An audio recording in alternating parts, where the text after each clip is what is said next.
What's going on, everybody? This your boy King Gaben, And this is Queen Tina. and we are here to talk about H2O. Just add some water. Yeah. Basically because we watched the first two seasons, and there's still one season left, but gonna make this part one just to talk about the first two seasons because originally it was supposed to be just two seasons, but much like a lot of shows, and Nitty, Yu-Gi-Oh, and all that, people wanted more. It's almost like the Power Rangers logic with Power Rangers in Space supposed to be the final season until fans demanded to bring it back. Oh yeah, yeah, and Fans demands. yeah, and they were doing that even before they got to space. I think they was demanding more Mighty Morphin Head to get extra Zoo Ranger footage before they could go to the Dot Ranger stuff.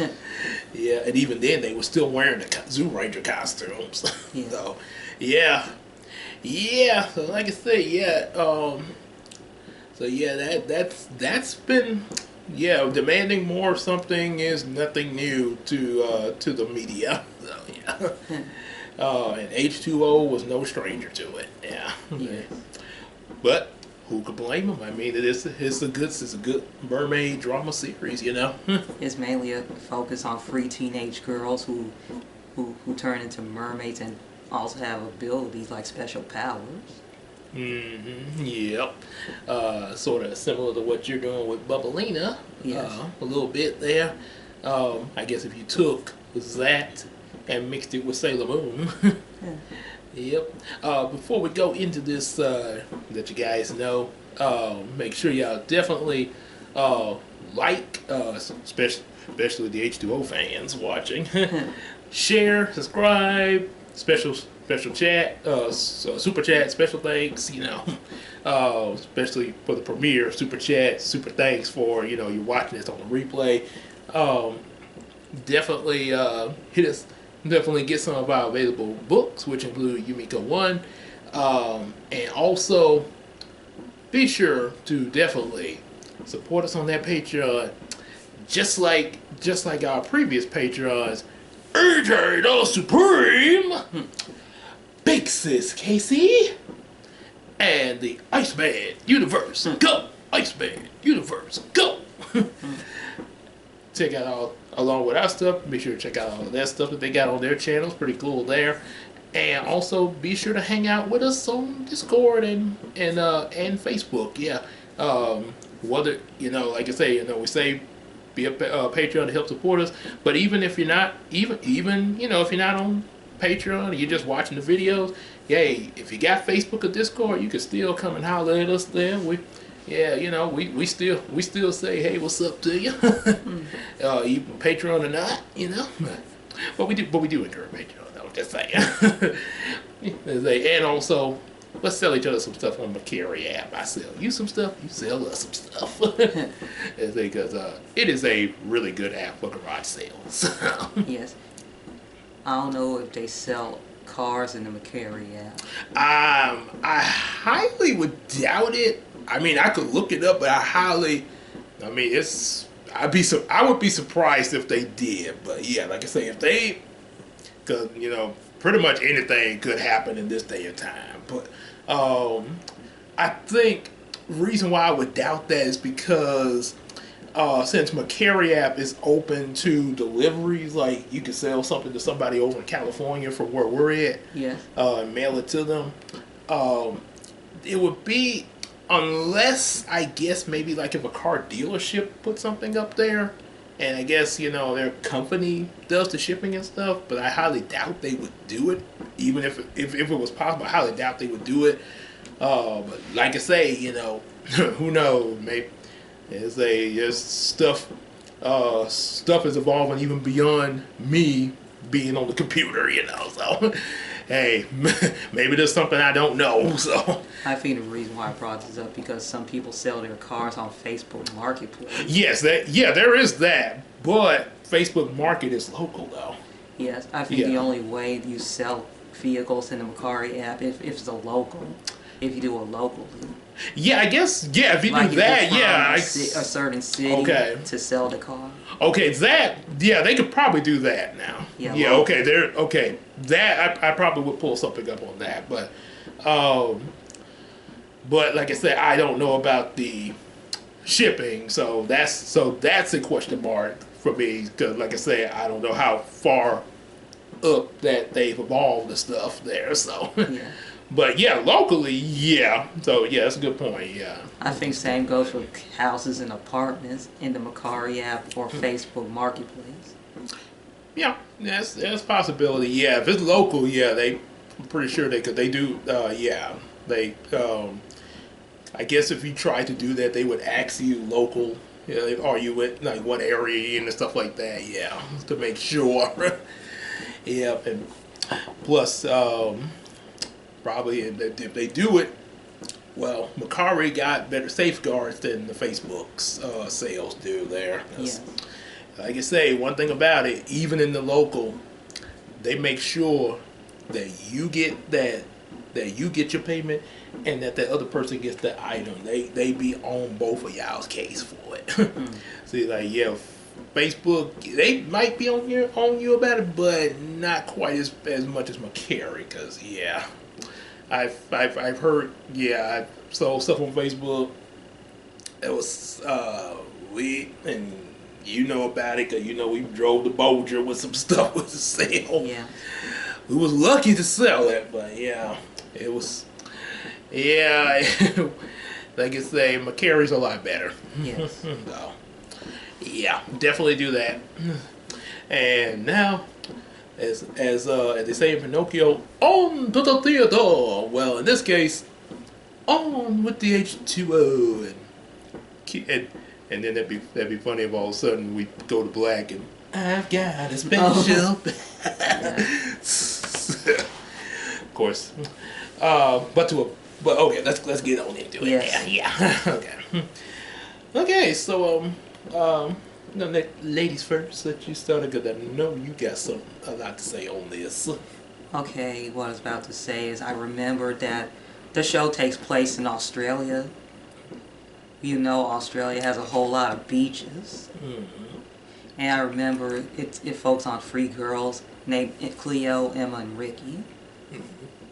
Cleo is sort of like the average girl with a normal family, a mother, a father, and a little sister. And Emma, let's just say she's sort of a perfectionist. She's always like things organized. And in the first episode, she used to be a swimmer, and the water doesn't bother her.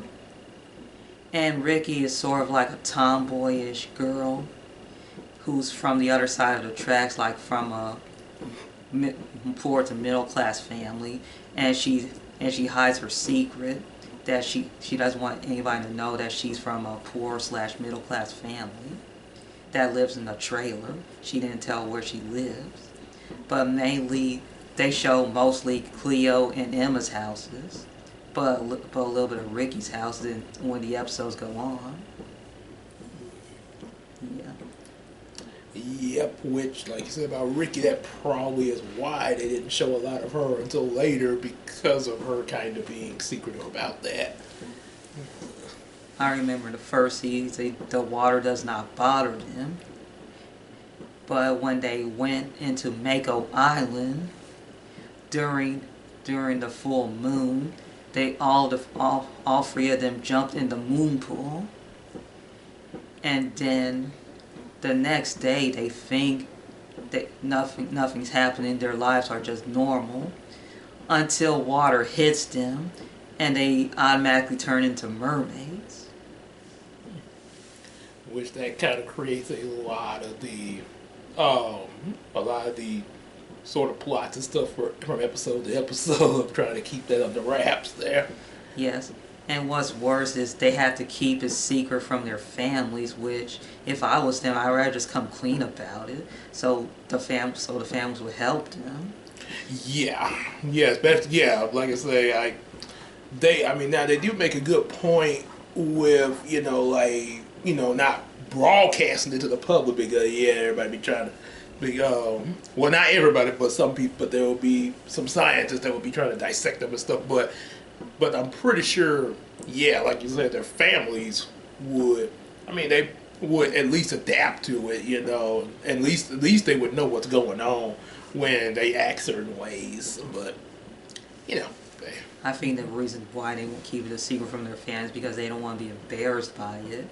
It's almost like a superhero keeping their secret identity, except they're in a different situation. And a lot worse is they can't change.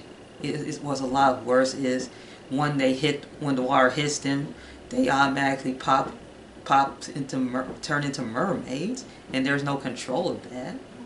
Mm-hmm. I think it's a certain. Cause I think they stated in one episode it's a certain amount of seconds before the change happens, and that's why they be taking off so fast before to keep people from seeing it. Which yeah, would be.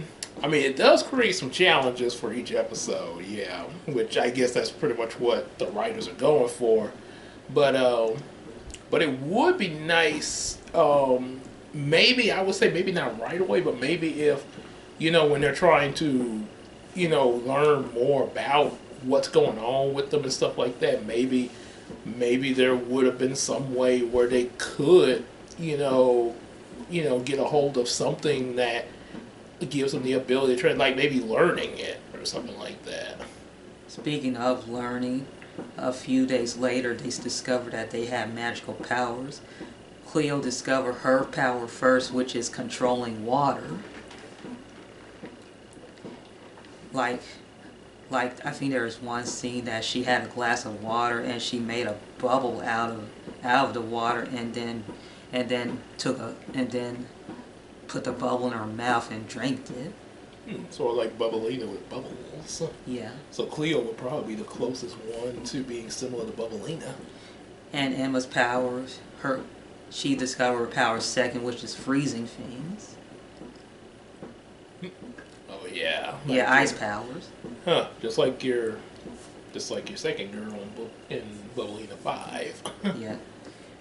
Ricky was the last person to discover her powers because it took more time for her, and she was a little jealous at first because I don't know why I'm the only one who don't have any powers, but as time goes on she discovered that she could boil things, like it's almost like heat powers when she was on the beach alone. Yeah, that would be kind of cool if with that power, maybe like when she's out of the water, she'd be able to shoot heat beams like Superman. Yeah, and she can also dry things too. Which comes in handy for when they have to get their tails back in the legs. Then. Yeah. And the only person who knows their secret is their close friend named Lewis.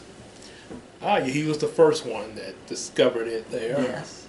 Yeah, and of course it was by accident because, yeah, like I said, they were trying to keep it from everybody, but yeah, at that pool party, yeah. Yeah.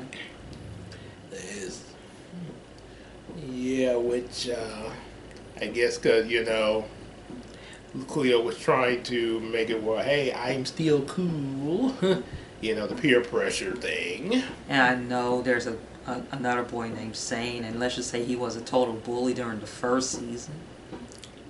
Yeah, I think you called him Kaiba and Louis Yugi. Yeah.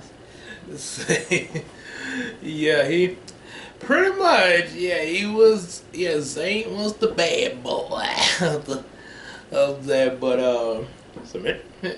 there was some very interesting things with him as the show went along. Him as well as not only just the girls but Ricky out of the three. Yes. Which was pretty interesting there. And plus, I know Sane coming from a rich family, and he's mainly lives with his dad, who I think might be either owns a company or he's a plastic surgeon. He's one of these occupations. Yeah.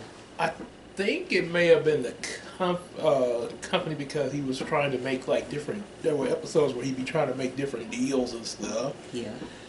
And they mentioned about there was an episode where they were trying to do like a short film. Yes. And they mentioned about Zane was wanting to break this record his dad did out there, but because his dad was sponsoring the, like giving out the awards stuff, he didn't want Zane to be part because of the whole thing of, well, if Zane's in it and I end up giving him an award, it'd be like, oh, that's just because he's your daddy.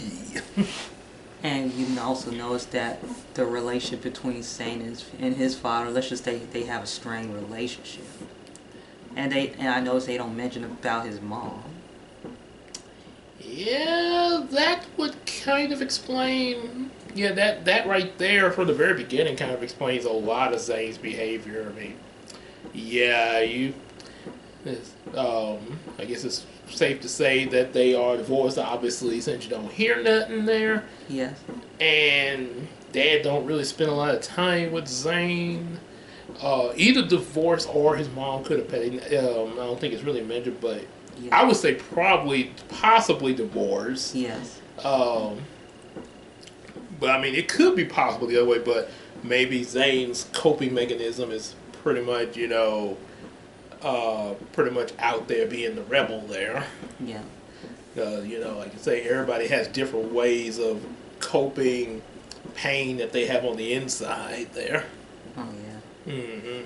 That's why they're masking their pain by doing certain activities. Sort of like Tony when he thought he was going to die in Iron Man 2. Yes. Yeah, he was doing like racing and stuff. So, any bright ideas? And he looked at the audience. Which, he was actually looking at his reflection in the mirror, but that actually was a clever way that they shot it, though, to make it seem like he was. Looking at the audience? Yep. Or he could have been doing both. You never know. It's the camera angle leaves it up to speculation. Yeah, it's a clever play on camera angle. Yeah. But yeah, I'm not saying, pretty much like you say, he was kind of a Kaiba in there. Yeah. Yeah, I kind of could see him playing Kaiba in a live action Yu-Gi-Oh! Yeah, except his father's biological and you don't have a little brother. Oh, yeah. Well, they probably, if they were doing casting, I'm pretty sure they'd find somebody, Yeah. Wouldn't necessarily, like you said, yeah, and, what's it? Yeah, we had Zane Lewis, there was another boy, but he didn't show up till like season 2. Yes. I think he may have Ash. I think he popped up here and there in season 1, not a whole lot, if he did. But yeah, season 2 when you saw a lot more of him. Yeah. And yeah, his thing was kind of toward Emma there. Yeah, he was. And so the boys actually kind of matched each of the girls a little bit with there. Their personalities. Yeah, almost. Yeah, you kind of would get that they would get, and some of y'all watching it would probably get the vibe. If y'all were watching for the first time and didn't hear us talking, probably would be trying to, do like Tim react and be like, are they gonna get together? Are they gonna get together? I think Lewis is the type of boy who likes science, who's into science, and let's just say he's trying to find ways to have a solution for the girls to stop transforming into mermaids. Like when every time they get wet, they don't be transformed into mermaids instantly. They will find other ways. Which that makes a lot of sense. I mean, because after all, they did come to him for help, so obviously, yeah, he would be trying to look into that. Trouble is, like I said, who knows? We might see this in season 3, or as they will find out. But yeah, it seemed like there will be some magic aspect to something like that there, more so than the science. And I know Thor pointed out, science and magic are one and the same in some cases, but there's still differences though. Yes, like you say, but yeah, but it's understandable. Despite how he's going at it, it is understandable why he would be doing it though. Yes. Yeah, and yeah, it was and that actually played a lot with him and Cleo in the series. They actually are the first to sort of hook up with each other. Yes. Trying as he's hanging out with all three of them, trying to help, with different things, kind of cover for them in certain situations and stuff. I mean, obviously, you would form some kind of a bond with them, and probably one of them out of the three more so than the others. He's almost like he's protecting them from the public. Mm. But it does kind of, but like I say, while we all mean well, there are mistakes that are made along the way. One of which almost involved a professor. Almost, it ends up becoming kind of sort of a villain a little bit there. I would say professor, or I would say scientist. She's more like a scientist. Okay. Yeah. She kind of somewhat becomes a bit of a villain because she does find that, even though Lewis doesn't tell her, he doesn't. Yeah, he does keep his word about not letting her find out, at least from him. Yeah. But they always say because she really because one little accident happens, and she just really wants to get more in to the whole thing behind the whole mermaid metamorphosis, which leads her to finding out about the girls. All it took was one DNA sample from Cleo. Mm-hmm. I think it was either a piece of her fingernails or her hair, one of them. I think it was the fingernail. Yeah. It was. Yeah. And the scientists discovered something interesting about her DNA sample that she wanted to investigate it herself. Yeah, it changed much like her body does there. Now it reminds me of the DNA from Spider-Man. Oh yeah, when he got bit by the spider. Yes. Spider-Man, and another thing that came to my mind was Hulk. Oh yeah. You remember when he was trying to find, in the first movie, he was trying to find a cure, and he put a little bit of the antidote on his DNA. Yes. And you saw how the cells went to changing and stuff like that. Yeah. Yeah, sort of like that kind of. She ends up finding that actually also the finale of season 1 ends up also leading to Zane finding out, and part of his really good development, despite the whole I'm a bad boy, he actually does try to help them out there. Yeah, he's starting to care again. He's starting to care more. Right, which, like I say, a lot of that comes from the fact that the whole bad boy thing is pretty much, it just was his coping thing because of what's going on with his dad. But deep down inside, he really wasn't all that bad there. He did have, like, as Shrek say, have some layers to him. That's another example of character development. And also that sometimes people are not always a straight line. Yeah, sometimes there is, as Transformers say, there's more than meets the eye. Yeah. Yeah, it's a lot of references that come out of me. I noticed there are only just a few episodes when it rains, and there was one episode when the girls trying to avoid a test that rained outside, that they all stayed in Emma's house. And the reason why they didn't want to go out in the rain, because they don't want to transform into mermaids, especially in front of their family. So they pretend to be sick.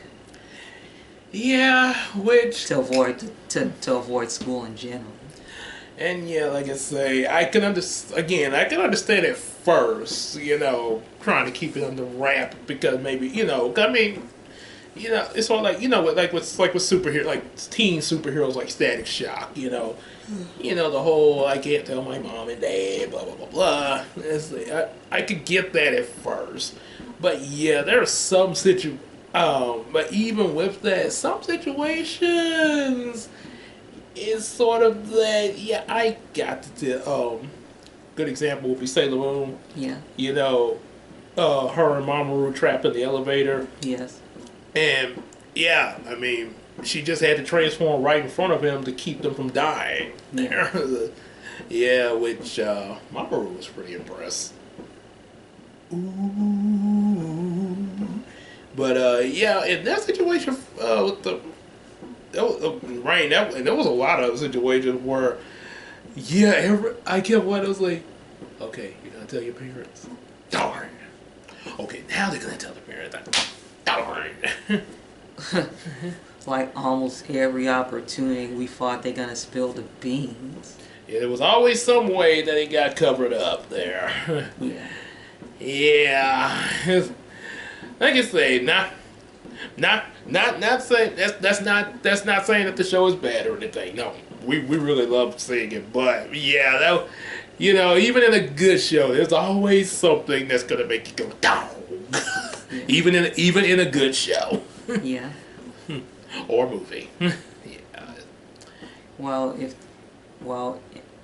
they should if they have to go out in the rain, maybe they need to protect their entire bodies, like wearing a poncho or a raincoat and some rain pants and some rain boots to protect them from going in the water and stuff. And gloves too. Gloves, as well as face coverings too. Yeah. Completely covered. Yeah. And I guess that, which, yeah, probably would kind of raise some eyebrows in the public.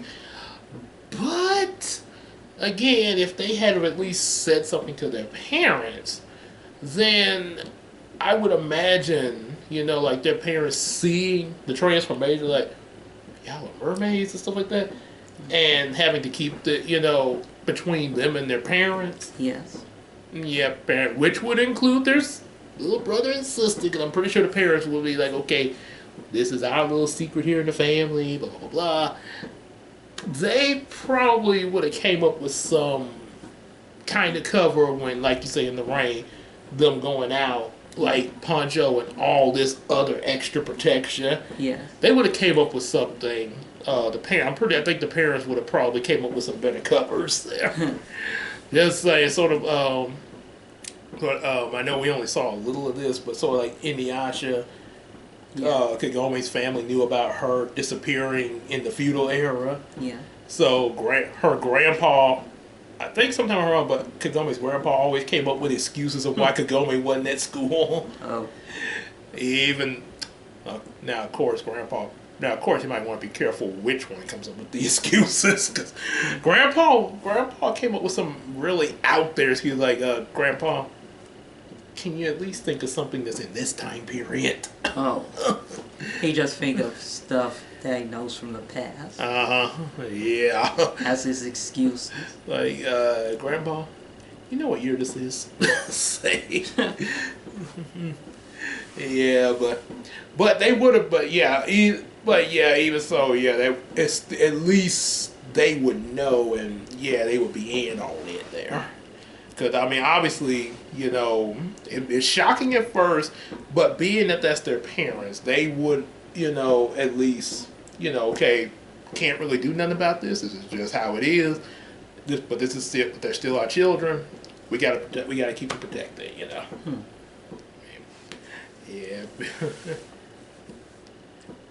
I remember during the first season, there's an old woman named Miss Chapman, and she was one of the mermaids back in the past, like I think around the 50s.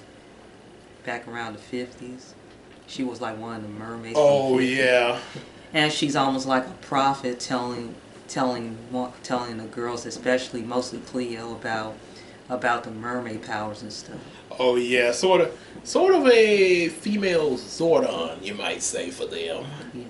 Or I guess you could say Dimitri, Zordon's replacement, if she didn't ask a whole lot of questions. Yeah. Yeah, but yeah, pretty much like a female Zordon. Yeah. Yeah. Yeah, and then plus she was her and her friends were mermaids, just like Cleo and her friends there. And they each have a free, and each of them has a special locket. Yep. Yep. So they sort of, in a way, they sort of got it passed down a little bit there. Passed down to the next generation.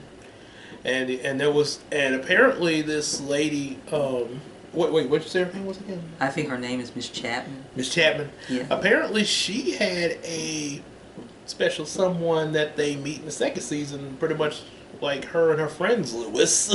Oh. I think it was I think it was his name. Talking about for the second season. Yeah, that guy that they met. That also, I think his name is Max Hamilton. Max, yeah. Except his love is towards a lady named Gracie from the past. Great. Oh, okay. So it was one of her friends. Yeah. Which there was something very special that came of her in that season too. Yeah. But yeah.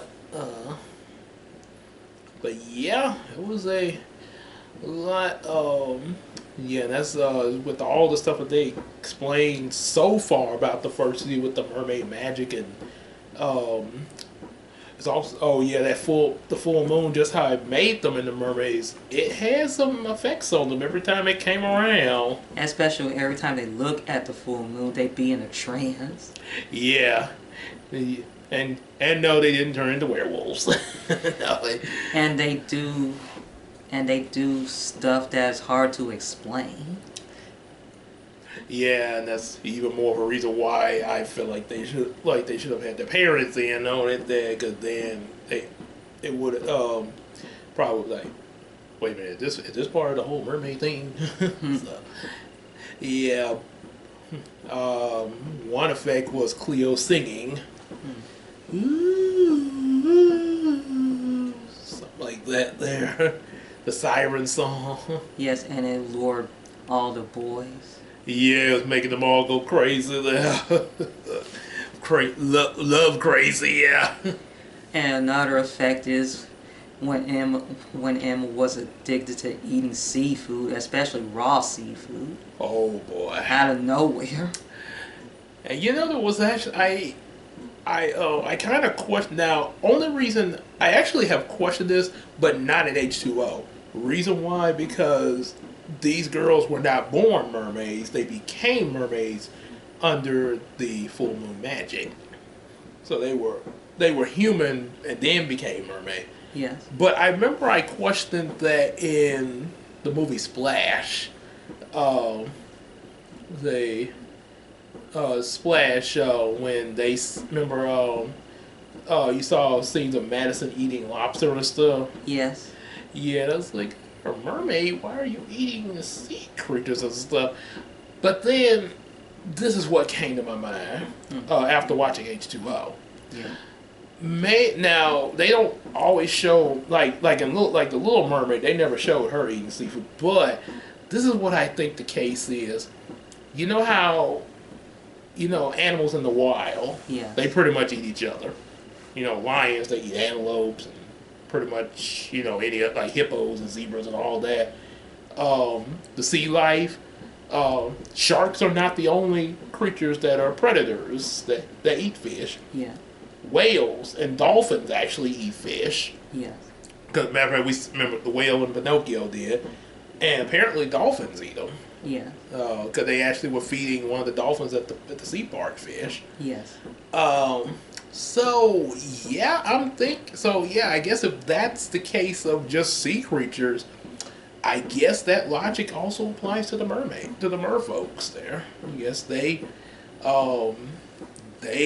pretty much now some cases they don't show that, but I guess it's not that strange to see a person eating some fish, because sea life is pretty much acts similar to land life. It's almost like the circle of life. They just eat what they find to survive. Yeah, and and it would be. It's possible, but I guess it would be a little harder to be a vegetarian down under the sea.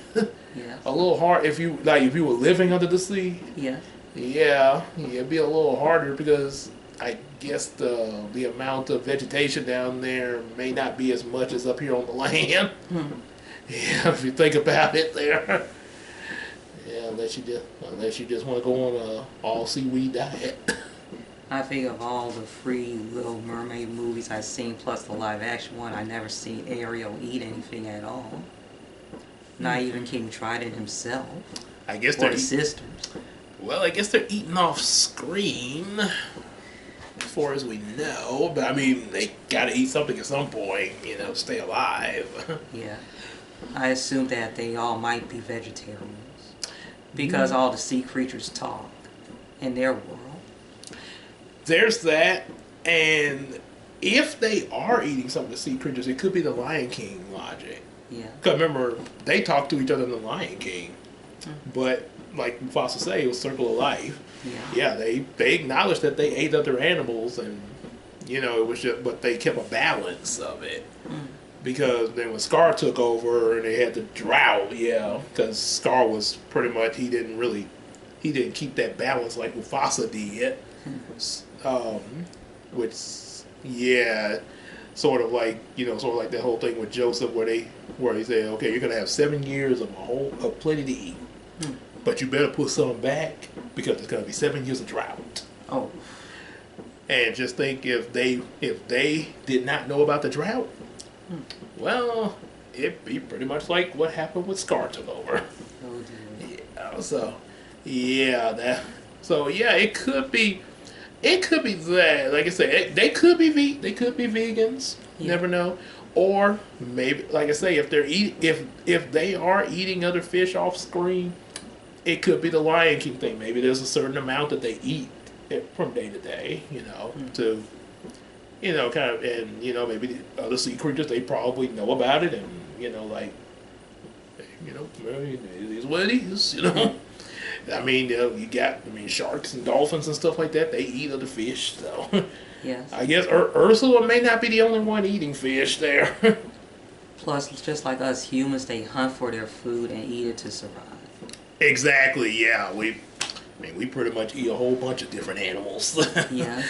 Chicken. Land and sea. Chicken, fish, turkey, and if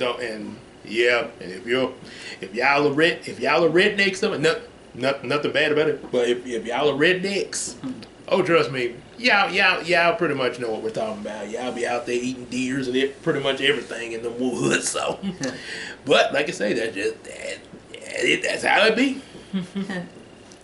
See, we eat stuff. Yeah. I remember Zane and Ricky kept their relationship a secret to their friends in the first season. Oh yeah. Yes. Because of the history with Zane with the other two girls. Yes. And Ricky kept her life a secret from her friends until Zane just found out for himself.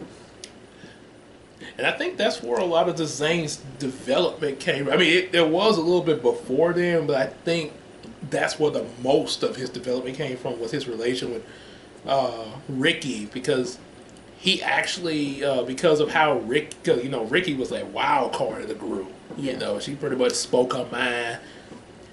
She was daring. She didn't really take a lot of stuff and was pretty much like whatever.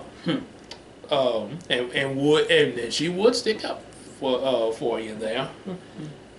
Zane actually liked that in her, because I think he kind of saw a little bit of himself in her. Oh, he did. I think he sort of he sort of liked. Apparently, I guess that's one. He was with another girl at one point, and it was like, Ricky. I like her more, some of us, like I say, some of us, if we're like Zane, we like the tough girl.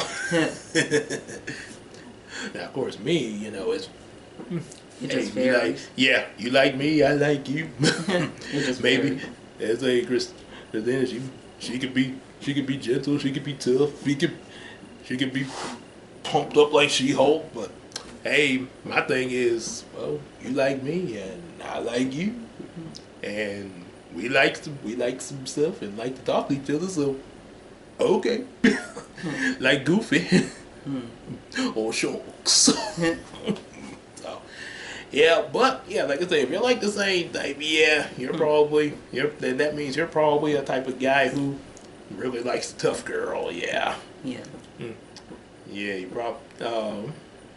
And if Zane was in any other universe, probably girls that be on his list to pick from will probably be She-Hulk or Wonder Woman. Yeah. Think about it. Yeah. So, yeah, but that was kind of where most of his development came from. Yeah. Yeah, from Ricky, from hanging out with Ricky. Mm-hmm. I guess when you hang out when you hang out with a certain person for so long, you start to change a little. You start to develop more. Yeah, like you and me. Yeah. Yep. It's like like I mentioned to you before when I met you. Yeah. I was like 18, and like I say, I legally and physically, was an adult, but mentally, I felt like I was still in high school, and someone just turned me loose on the college campus. Yeah, or and me coming after her was sort of like a flashback to me when I was 8 or 9 years old, running after these teenage girls. So being around her back then, I was like the kid running after a teenage Christina. Yeah. Except she wasn't running away like them though. She actually did sit and talk to me though. Yeah. She just we just didn't start off boyfriend girlfriend right away, but she did talk. But we talked though. Yeah. Yeah, it was cool. And look at us now. I know in the second season we see that Cleo and Louis are officially boyfriend and girlfriend, but You said wait. You said it was what's Cleo and Louis in the second season. Oh, second season. Okay. Yeah. Cleo and Louis are officially boyfriend and girlfriend, but the one problem is Louis starting to be too clingy with Cleo because of the whole mermaid secret thing, and it started to bug Cleo a bit. His protective side was going overboard. Yeah, and not only that, for some reason Cleo's parents are divorced, and she lives mostly with her dad and her little sister. And I think the dad mentioned that the reason why they're divorced because the mom just want to be on her own. That does, it's actually when you mentioned about Cleo and Lewis, that kind of makes me wonder if Cleo's mom was feeling the way Cleo did to Lewis, when they first hooked up there. Yeah. If maybe that's how the mom was feeling, but maybe on a greater scale. Like he's being too clingy. Yeah, it could be. Like I say, maybe off screen. Cause like I say, there's maybe whenever we weren't with the mom and dad, we don't know what him and mama were doing. Since the main focus is on the free girls. Right. So yeah, maybe there was some maybe there was just some things that weren't working out. Yeah. I mean, they never tell us, but I guess it's left up to speculation. Yes. And we never saw the mom in the first season either. And no mention about her. You mean you said Cleo's mom? Yeah, throughout the rest of the segment. Yeah. Yeah, so it's just pretty much left up to speculation on that one, but based on what happened with Cleo and Lewis, that's kind of what I would speculate there. Yes. And also another thing, it was Lewis was trying out these different things, like you mentioned earlier, with trying to control their power, where they could change at will and stuff like that, and different experiments on them. Yeah. Sort of like how people were annoyed with Urkel's experiments in Family Matters, kind of. Especially the dad. Yeah. So yeah, that kind of drove a little stake in the relation, and yeah, then enter Charlotte. Yeah, the new girl. Mm-hmm.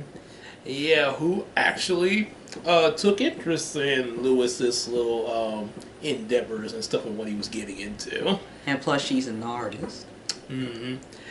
Yep, which started off kind of good with them, and then it was all like, oh, well, I guess we're moving on, but we're still friends. Yeah. Yeah, yeah. You know how I mean, I know it's a boyfriend girlfriend thing, ex-boyfriend girlfriend, Yeah. but you know that vibe when it's like a husband and wife, and then it's like that. Okay, well, we're still friends. Yeah. So I like the Santa Claus with Tim Allen. Yeah. Yeah, maybe not quite as much as them. I still love those movies, but maybe a little slightly different. That, but a little slightly different. Yeah, yeah. But yeah, Charlotte comes in. Yeah, and there's that. And Zane and Ricky, and then of course Ash kind of comes in and out there Yes. for Emma. Yes. And he starts off, and at first he was, I think there was one episode when Ash was in the stable with Emma because she trying to find some horse lessons for her little brother. Oh yeah, that's where. Okay, Yeah. That's yeah. where it began. I don't know if it's either the first or second season, but that's how his character begins. That's actually and then it's also interesting how differently each of these girls and their supposed love interests are throughout the show. You know, you got Cleo who's with Lewis, but then there's the Charlotte thing. There's a bit of separation, sort of like in a lot of sort of like sometimes when couples have a separation period. Yeah. Then you got the thing with Emma. Her thing with like you mentioned with the horse riding.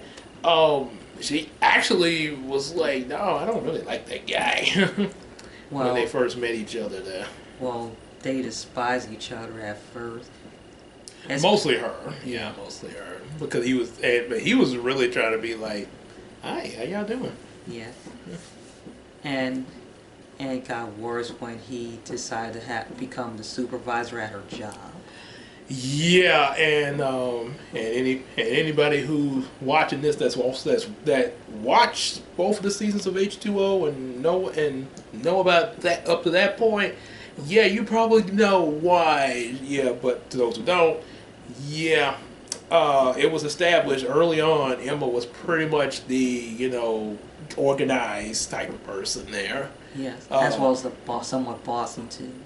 Yeah, so it was pretty obvious why this. Cause see, when Ash came there, he was put in charge, and obviously he takes on to his job. Like okay, we're gonna do this, we're gonna do that, this. Now, so obviously Emma's not agreeing with a lot of his stuff because she wanted the position. Yeah. One difference though between Ash and Emma, despite them being similar, Ash, did now don't get me wrong. There was a few little things that I kind of did side with Emma on, like the hours. I think that was pretty much the only thing was the hours. Reducing the hours. Yeah, that To increase productivity for some reason. yeah. I got good, and I think now for me that could be a personal like Emma because she had a lot of personal things, but that could be a personal thing for me. Yeah. Now, I think maybe in my case because we're adults and we're used to working full time, but maybe I don't know. Maybe they're teenagers working, so yes, teenagers don't work a lot of time full time like adults. So maybe from his perspective and depending on how things work on their job system over there, Yeah.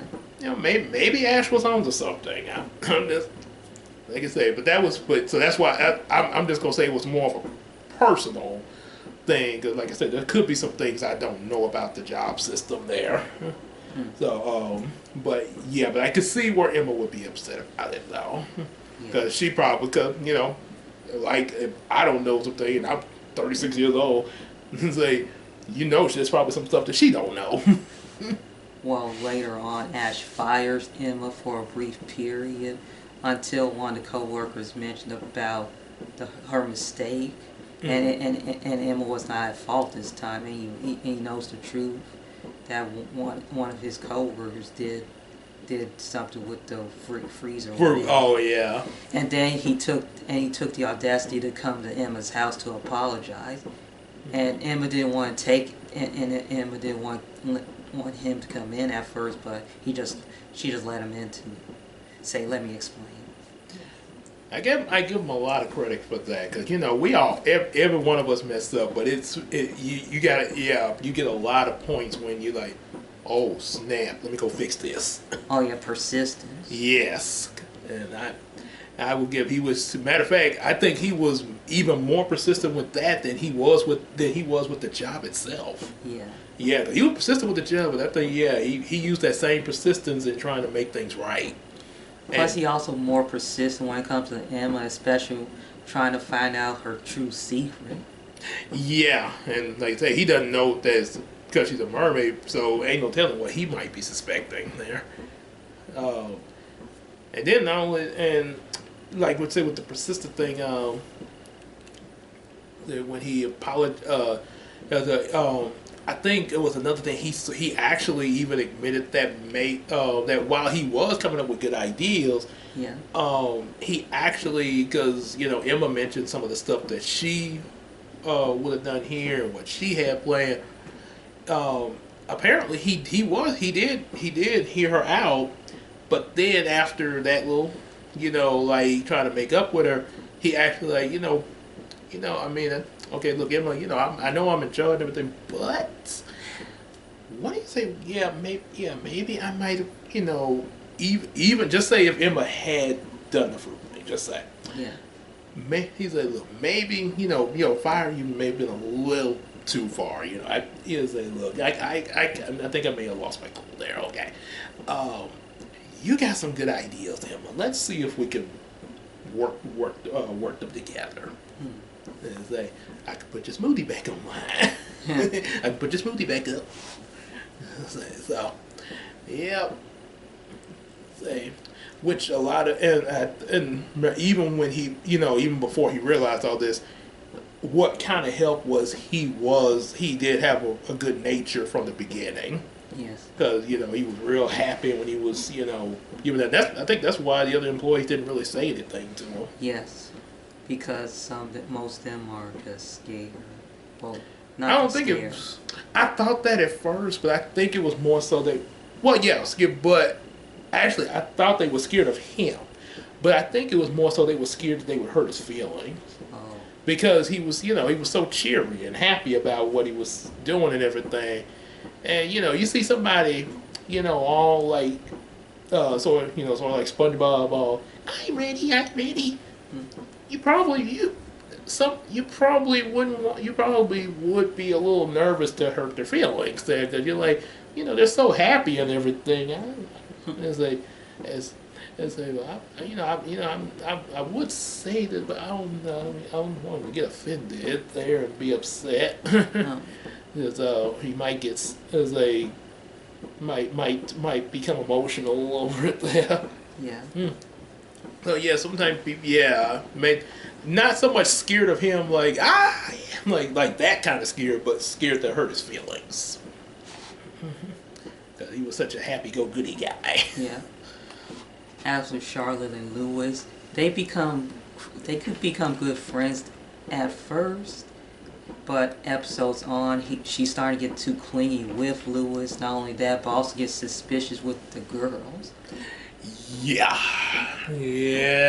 she was, which, she started to get clingy with Lewis and suspicious to the girls. Yeah. Oh boy. Which that sort of developed into what happened in the climax of season 2 involving her, which I actually was kind of impressed with how they wrote, because they could have easily. It would have been really easy to write to just, Charlotte's just a bad girl, we got to get rid of her. But no, they put it. Yes, there were some things about her that obviously you weren't gonna like. Yes. But they put it in a way where it was like, it felt natural. It wasn't a straight line of she's evil, straight up until the end. But that was because of something else. And Lewis does his best to keep the secret from to keep the secrets of the girls from her, so she won't find out. And all it took was trying to get more research with this Max Hamilton guy. Yeah, and also discovering that her grandma was connected with all the mermaid stuff, and Yes. those lockets were connected to her grandmother. And when she went into Cleo's room, she found a picture of her grandmother that she stole the picture of her grandmother, as well as other artifacts that the girls found from Max. Mm-hmm. And wanted to find out her true identity. Yeah, yeah. Like I say, I understand. And see, that's another thing. It's not a straight line, so Yeah. you understand why Charlotte does it. I mean, because just think if you was okay. So you're a young lady. You're over at your friend's house, or somewhat frenemy or whatever. Yeah. You're over or okay. So you're dating a guy, and you're over at their ex-girlfriend's house. Not only Oh. that, a reason why, because she's been abandoned by Lewis lately, because he hung out with the girls more than her. Yeah, so just think if you're in her situation with this going on, Yeah. and all of a sudden in your boy's ex-girlfriend's house, there's just a picture of one of your relatives, Yeah. and obviously the girls didn't know that, but yeah, you would probably be a little suspicious too, and probably take the picture. Like I say, naturally, now right thing would have been for to like, hey, X, although she still was snooping in there, but yeah. Excuse me, but yeah, like I say, it's sort of like it's not all on Charlotte and it's not all on the girl. Yeah, it was just situations happened there. And Charlotte started put two and two together when she looked at the film strip of her grandmother on the laptop. And then she also looked at a picture she drew of Mako Island, well, the inside of it, with the moon pool. And then went to Mako Island herself to discover to see if she's a mermaid or not by just diving into the pool Yep. during the full moon. And there was one time that they stopped her, Yeah. but the second time, oh no, she got in there. Well, before she jumped in the moon pool, she discovered where the girls really hide and Mako Island and know their true secret. Mm-hmm. And then she became one herself there. Yeah. And let's just say Lewis was in total shock. Mm-hmm. Yeah, so And so it begins. yeah, and now of course, Ricky, being how she wasn't too fond of this, and yeah, if you say you've been with Ricky since season 1, yeah, it's not too surprising. Yeah, she's just being honest. Right. I just don't like this girl. However, the other two girls, and they kind of got her to Yeah. try to. But yeah, it was like, look, she's like us. Let's at least try for Lewis's sake. Try to accept her in our group. Yeah, because I mean, she needs help. She needs help, but of course, yeah, trying to help. Remember how we said Lewis was trying all these experiments and stuff, and it sort of got on their nerves. Yeah. Well, in their case, well, they may not have been. It's a little different. They weren't trying experiments on it, but just them trying to. Okay, this is what you do and stuff like that. Telling her what to do and stuff, and helping her with her powers. Yeah, Charlotte didn't take well to that. And yeah, like I said, a lot of it, even she claimed she was trying to be one with them, but yeah, there was that part of her that, like I say, remember, Lewis used to date Cleo, so that still was a part. It was like two different sides in Charlotte. Yeah. Part where she could have been legitly trying to be one with them, but then there's that path of her that's like, that girl dated your boyfriend. Let's just say she didn't discover her powers until she was just sitting in the juice bar by herself, and when she tried to get her glass, the glass just shoved away from her on her own, like almost like psychic abilities, and then the glass dropped. And turns out her powers is all three of the girls' main powers: the power of water, freezing things, and boil stuff. Yeah. All three powers, and she said that make me superior. Yeah, she developed. She had the ego. Yeah. Plus, she used it the wrong ways by using them in public, even though the girls don't usually do that unless they have to, but only in private, but only in secret, so nobody don't know. And usually for a good reason too. Yes. But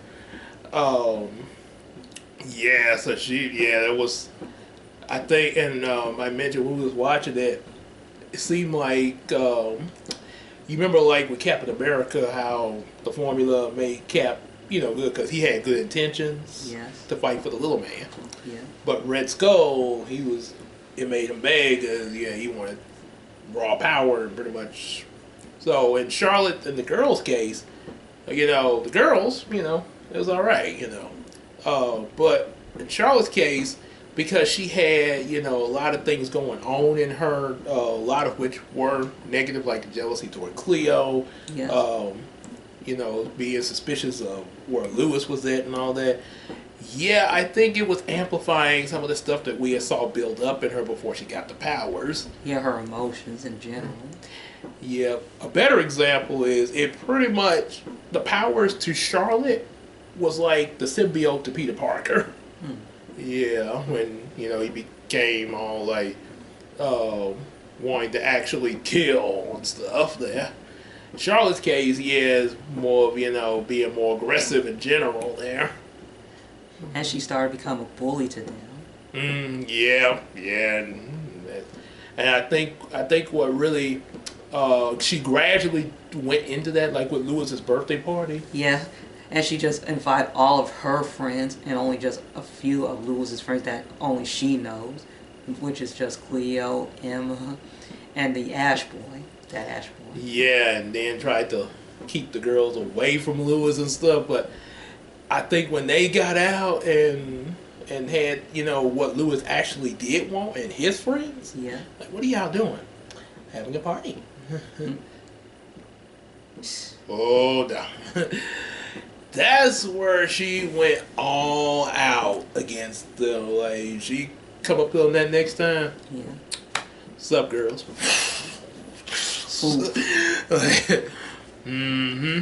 It's like, I'm your worst nightmare now. So, I ain't kidding around here.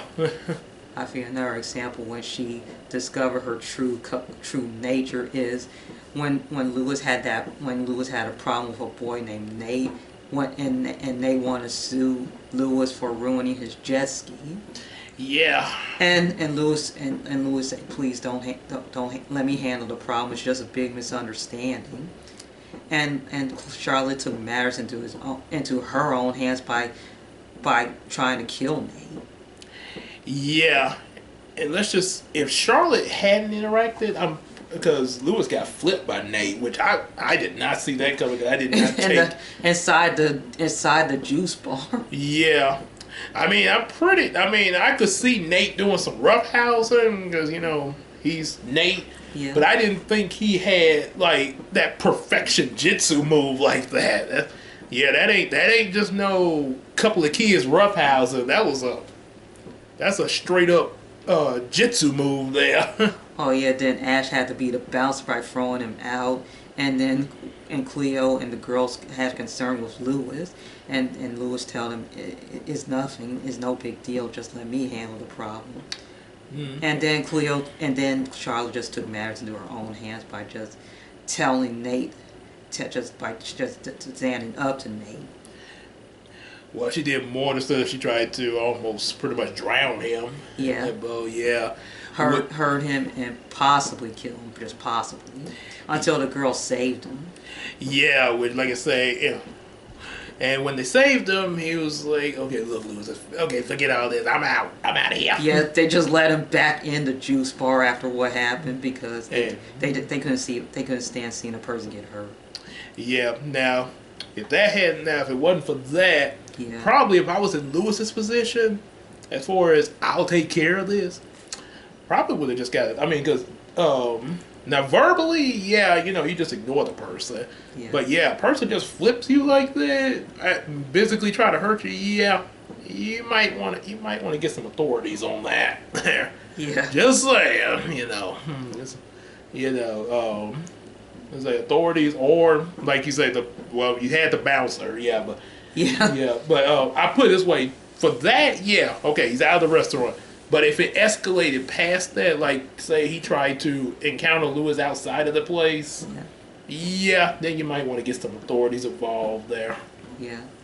Yeah, if it escalated past the first offense like that. Plus, it was a children's show. They wouldn't go that far.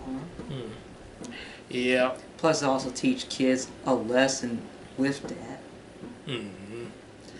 Yeah. Like treat the people who did you wrong well too, both good and bad. Treat them equally. like what Jesus say. Yeah. Yeah. Yep. So yeah, Charlotte. Yeah, Charlotte pretty much is. I guess is Charlotte's the power Charlotte's given is pretty much like the symbiote for her. And Lewis did talk sense into Charlotte about her powers. He did talk some sense, but she didn't take them. She didn't take them. Nah. Yep, and then of course, just like that led to the season 2 finale, where it was all out against her, and but of course, eventually they ended up using the full moon's power to take her powers away. Yes. Yep, and with her powers taken away, she did sort of like, Make amends. what happened? like it's almost like she lose her memory, except she still has her memory. Yeah, I think and then plus 'cause like I say, she I guess it eventually clicked to her what all had been going on. She did make amends to Lewis in the end. Yeah, so of course Cleo gets Lewis back, of course. Yes. And then Emma told Ash her secret that she's a mermaid. And now all three of their boyfriends know. And they are also lucky too that their girlfriends are mermaids. Oh yeah, I had a good little ending of the other three of them just coming out to watch the girlfriends swim. Yes, swimming in the ocean. Uh-huh. The best part of the show is the underwater scenes. That I could just imagine myself underwater, especially as a mermaid. Oh, that's too easy. Yeah. Yeah. And I could just swim with the dolphins and other fish. But I will swim fast when I see sharks. Yeah, you did. Yeah, like Ariel, you want to get away from those sharks. Yeah. Yeah. Woo.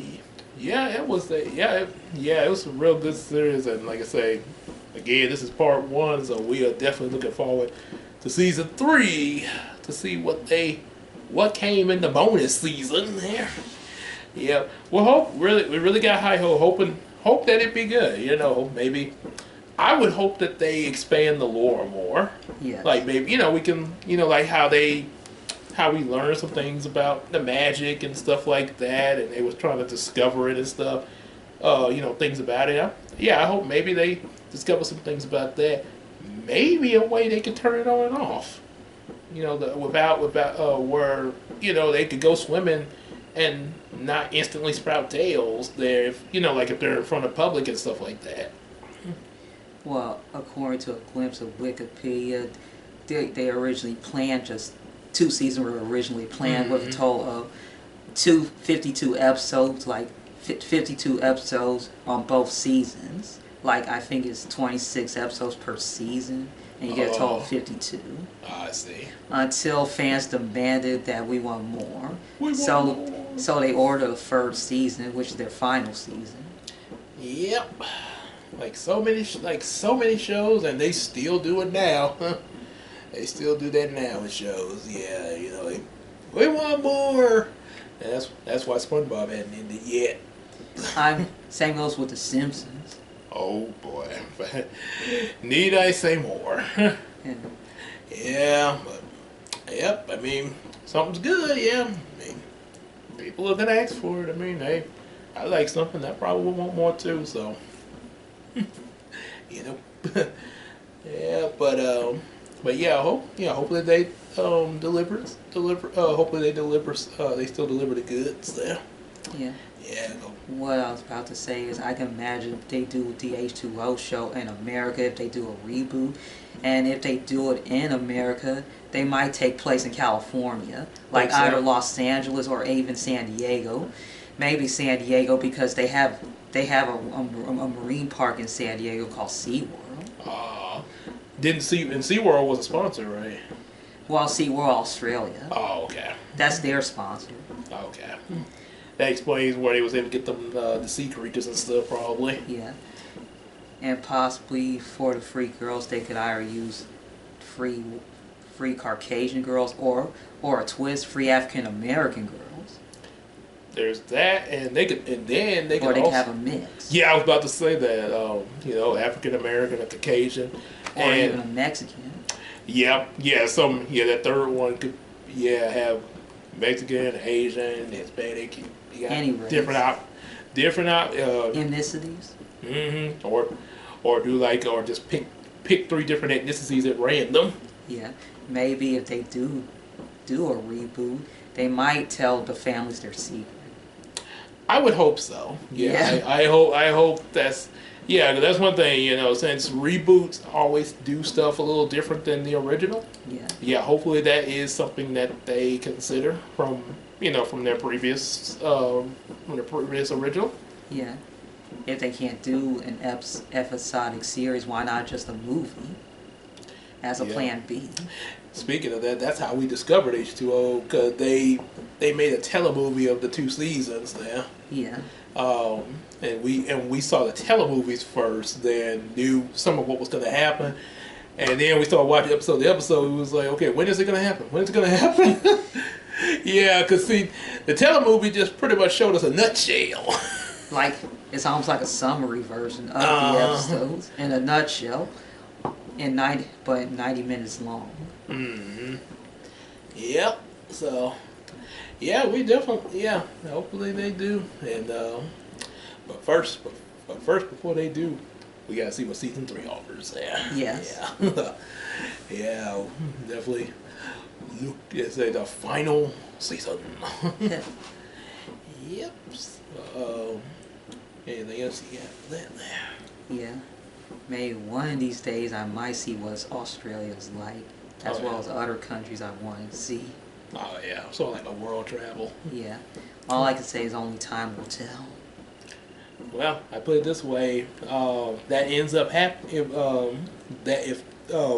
that ends up happening for us, Yeah. probably gonna be I mean, there would be possibles of just me and you there, but there's probably gonna be a lot of them where there'll be family trips too with the Yes. kid there. Yeah. Not just inside of America, but also outside of America. Hmm. Yep, and like you said, definitely is a not like definitely has similarities with Bubblina there, but only with the 3 girls. Yeah, Yes. yes, kind of sort of, but it's like Bubblina's like H2O mixed with Sailor Moon. Yes. Yep. So they yep. So yeah, that's pretty much what all I got to say is from expectations of the next season. Yeah. Got anything else there? I know the series started in 2006, and I think it ended around 2009 or 2010. I think they skipped a year because because of the future of the show, where they're gonna just stop at season 2 until fans demand the first season. So they had and filming and stuff like that. Yeah. Yeah. So I think they start production of the first season of either 2009 or 2010, one of them. Oh Yeah. They end the second season in 2007, I think, or 2008. Yeah. So they ended right around the time the MCU began. Yeah. Yep. And one thing, you mentioned about the Splash movie. Yeah. Is it possible that I highly would doubt that I highly doubt they thought about that, but any of you fan theorists want to speculate that H2O is in the same universe as Splash? Different locations, I know, but yeah. I mean, imagine if the girls ran across some news article that stated about a mermaid in New York, America, years ago, back in the 80s. Yeah. And I bet some fans also have questions about how the girls wash their hands. We do see some scenes where they just be in the bath. Yeah, How do they wash their hands and stuff? Yeah. And other questions too. Yeah, obviously. But as Cyborg said about where his pizza goes, you don't want to know. Yeah. Yeah, so some things we just, just don't worry about it. Yeah. Yeah. Yeah, Whatever happens, it just happens. Suspend disbelief in some cases. Yeah, just focus on the magic. Mm-hmm. The magic. Yeah. Yeah. I guess we better wrap this up. Yeah. I don't have nothing else to say. But it's a great show. Yes, it is. Yeah, pretty much our recent soap opera, way better than Glee. Yeah. Yeah, because Glee was actually kind of a soap opera, but yeah, I'm not going back through Glee again. All I say is you gotta say more. Yeah. So, but H2O, I would definitely, I would not mind rewatching that. There. Yeah. I think Glee's like a dark version of High School Musical. Well, more dramatic and dark in some elements. Yeah, and they try to call it more realistic High School Musical, but there was some elements that made High School Musical more realistic. Yeah. Yeah. At least High School Musical was a movie series. Yeah. And so, yeah, but yeah, definitely H2O is the better soap opera. Yeah. So, yep. So you like what you heard about that there, and make sure you definitely like, share, subscribe. Special thanks, super chat. Definitely be on the lookout after. It's gonna be a while, but we will definitely have part 2 to talk about season 3. Yeah. And definitely hit us up on that Patreon and everything, just like EJ Supreme, Big Sis Casey, and Iceman Universe. Check out this stuff as well. Oh, and don't forget to get some books too. And also, just hang out with us on Discord and Facebook there. Come by, say hi. What's up? How you doing? Hey, y'all like Power Rangers? Or even ask us some questions. Or even, hey, H2O fans, y'all come up there and ask us about H2O in there too. And we just talk about it. So, as well as also Bubblina. Our other fan theorist. Is Bubblina connected to H2O? Well, you see. So, any of that, we'll chat. My carry app sell some stuff and all that. And till then, we will see y'all in the next video. Y'all definitely take care, everybody, and just add water. Bye, everyone. See you soon.